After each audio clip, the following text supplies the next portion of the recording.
Yo, Westlife written in the stars. Ati byanditswe mu nyenyeri. Umusobanuzi akaba ari Nzi Moses.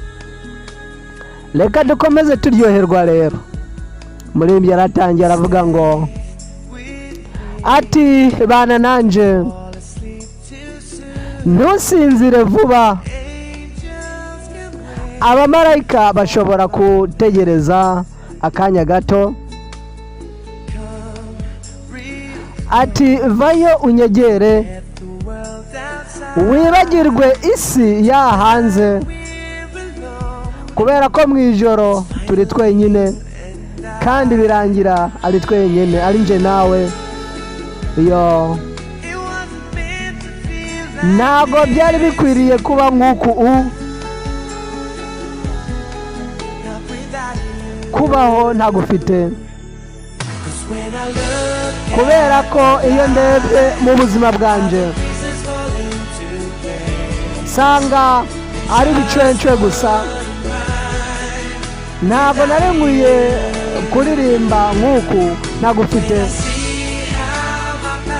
Iyo ndebye ukuntu inzira zanje zigiye gushirira mu maso yawe, uko umutima wanjye uri nuko turi, byose byanditswe mu nyenyeri. Ntutinye, nzaba iruhande rwawe mu mababaro no mu munezero. Twese twaremewe kuguruka, njye nawe. Yo, ntabwo naremewe gukunda nk'uku ntagufite. Iyo ndebye ku buzima bwanjye usanga byo ahita mbonamo ubucwecwe gusa.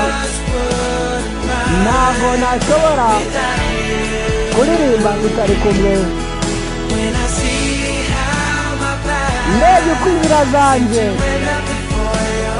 zigiye gushirira imbere yawe, uko umutima wanjye umeze, naho turi ariho hose, byose byanditswe mu nyenyeri. Nakoze amakosa make, rimwe na rimwe turabikora. Nanyuze muri byinshi, umutima wanjye urababara, ariko narakugarukiye, kubera ko iyo ndebye ubuzima bwanjye sanga ari imanya guca nk'ubucwecwe gusa.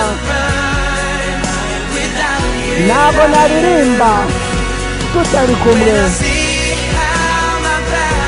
Iyo ndebye inzira zanjye zisa n'izigiye gushyira mu maso yawe, uko umutima wanjye umeze, aho turi hose, byose byanditswe mu nyenyeri.